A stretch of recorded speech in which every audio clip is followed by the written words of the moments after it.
And when you travel around the world, every education system on Earth has the same hierarchy of subjects. Everyone, doesn't matter where you go. You'd think it would be otherwise, but it isn't. At the top are mathematics and languages, then the humanities, and at the bottom are the arts, everywhere on Earth.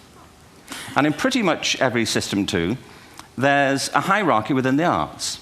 Art and music are normally given a higher status in schools than drama and dance. There isn't an education system on the planet that teaches dance every day to children the way we teach them mathematics. Why? Why not?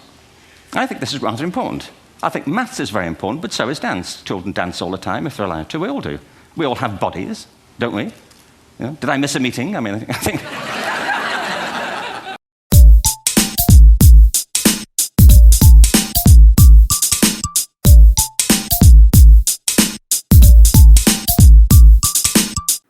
Welcome achievers. Today this video is questioning people that does schools and colleges kills kids' creativity. This video should be watched by kids as well as their parents, as this video is important to both. Today everything I say and share is my belief and perspective of what I see and feel about our education system. I may be wrong to some people and right to others. The sole purpose of this video is not to abandon schools, but to give my insight on schools, of what they should be teaching and what they are teaching. Today, we are going to learn that how schools and colleges are affecting you and your creativity. How education system nowadays are producing mass machines which can work for 12 hours a day without questioning that why are they doing their job. And that too at a fixed salary. How parents nowadays indirectly plant a fear inside their kid to study at school, get good grades, and get a job which can pay you, work for money, be a slave. You should not have goals in life. Sit alone for a while and ask yourself that what do you want to achieve in your life? Where are you heading? A chapter in the book of 7 Habits of Highly Effective People says that begin with the end in the mind. Close your eyes and imagine yourself of what are you going to be if you continue the same aimless, goalless path. Where are you going to end? The same 12 hours job? That to doing what you were not taught at school or college? Take some time from your life and ask a person who is an employee of any company. Ask him that if she is doing the same thing they were taught in school. Are the school teachings providing them with any help? Do these complicated math problems of integration and differentiation making any profit in their life? He will be speechless, as he himself don't know why he is doing what he is doing. My belief is that nowadays education system are killing people of tremendous potential and pushing them back in the line. It is not necessary to score 90% in schools and colleges to prove that you are the best. Maybe you are good in grasping things. Maybe you are good in doing things which your teacher tell you to do. But that does not mean that the kid who is failing ample of times in his school is a failure. And if this kid's parents thinks about him like this, then I tell you that you are wrong. Maybe this is not the right field where his true potential is hidden. Maybe he's doing this because of the parental pressure, social pressure, or peer pressure. Maybe he would be a good dancer, a good sportsman, a good artist. But no, everyone wants their child to score 90% in the rat race of competitive world to get a job. This is not how it works. There are true real life examples of people who dropped out of college only to become more successful in life, only to work in the background that they love, only to achieve what they want in life. I'll give you some examples. You don't need an Ivy League degree to become a billionaire. Some billionaires don't have degrees at all, but not always for lack of trying.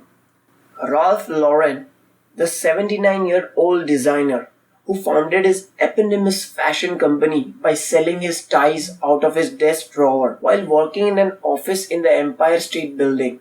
He is called the man who made American fashion cool by Forbes. Lauren currently has a net worth of $5.8 billion and has only finished 2 years of college.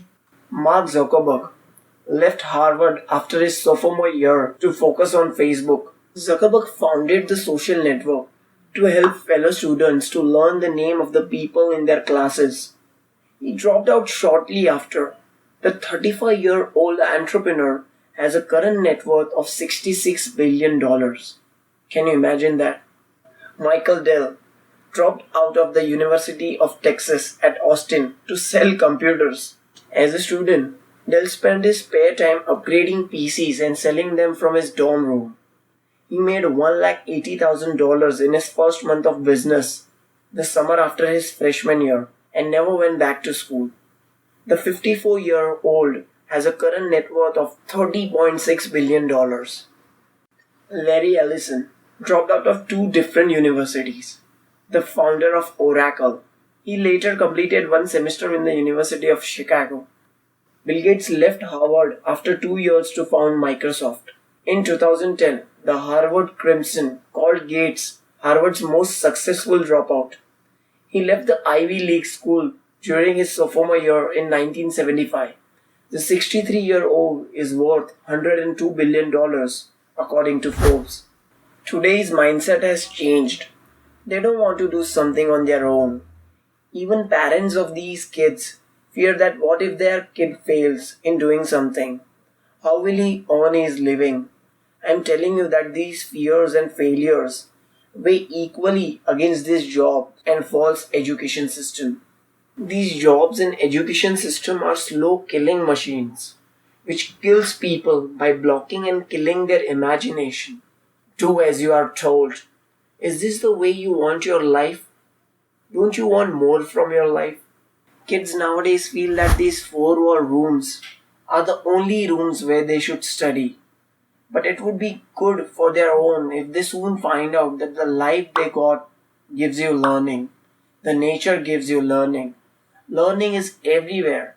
And as my Instagram page quote says, that you should never stop learning because life never stops teaching.